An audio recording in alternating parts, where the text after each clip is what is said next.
रुक जाइए।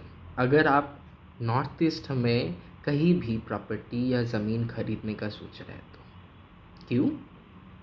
ये बात सुनना एक्चुअली ज़रूरी है।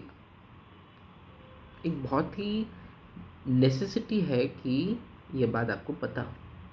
नॉर्थ ईस्ट में आपको पता होगा कि लैंड डिस्प्यूट्स या फिर ज़मीन के झगड़े एक बहुत बड़ा स्ट्रेस का रीज़न है। आपकी मेहनत की कमाई डूब सकती है।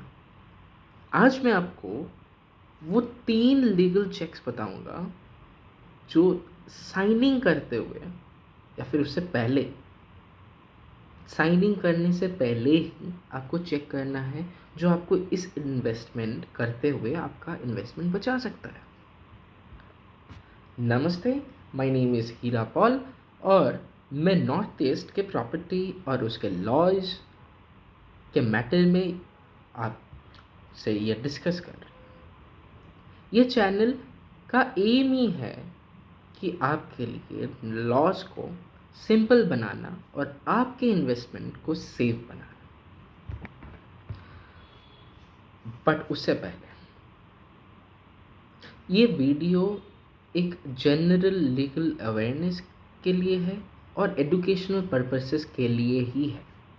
ये कोई लीगल एडवाइस नहीं है।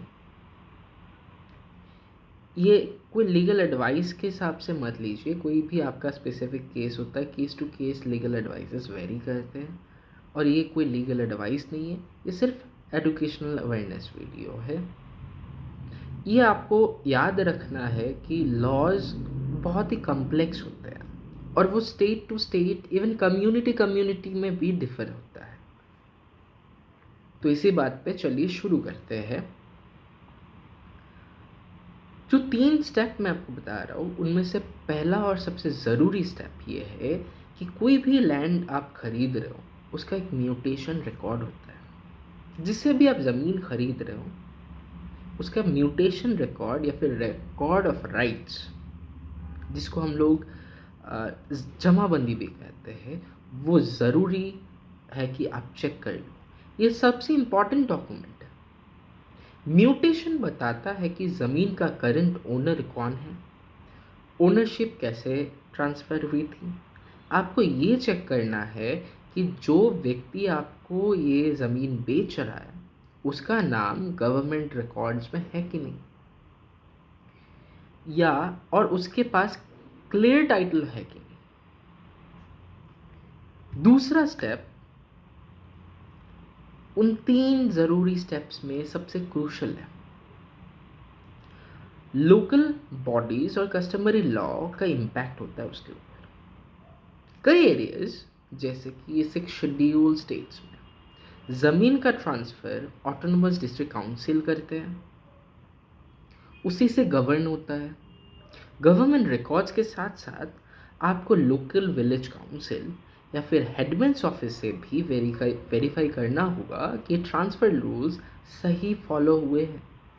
अगर आप ट्राइबल एरिया में नॉन ट्राइबल है तो लैंड ट्रांसफर्स पे रिस्ट्रिक्शंस हो सकते हैं। ये लोकल चेक आपको कोर्ट की लंबी लड़ाई से बचा सकता है। और आखिरी और सबसे ज़रूरी स्टेप, एनकम्बरेंस सर्टिफिकेट या फिर ईसी चेक करना। इसका मतलब है कि ज़मीन पर कोई भी फाइनेंशियल लाइबिलिटी तो नहीं है या फिर कोई भी लीगल झगड़े तो नहीं चल रहे हैं। क्या पता आपको जो व्यक्ति आपको ज़मीन बेच रहा है वो कहीं और पे फंसा हो। ये हो सकता है कि आपको बेच दे रहा हो। वो ईसी चेक करना बहुत ही ज़रूरी है। ईसी डिटेल्स में आपको ये हर एक चीज़ मिल जाएगा लिखा हुआ। अगर ईसी में कोई भी एंट्री है तो आगे बढ़ने से पहले ही रुक जाइए और आप एक एक्सपर्ट का सलाह लीजिए। तो याद रखिए 3 गोल्डन रूल, म्यूटेशन या फिर रिकॉर्ड ऑफ राइट्स, कस्टमरी या फिर लोकल काउंसिल का चेक जैसे कि एडीसीज और एनकम्बरेंस सर्टिफिकेट। ये 3 चीज़ ऐसे हैं जिसको आपको ज़रूरी से ज़रूरी देखना ही है लैंड परचेज करने से पहले, क्योंकि लैंड परचेज हम लोग हर कोई जानता है, ज़मीन का परचेज़ करना मतलब एक इन्वेस्टमेंट करना होता है।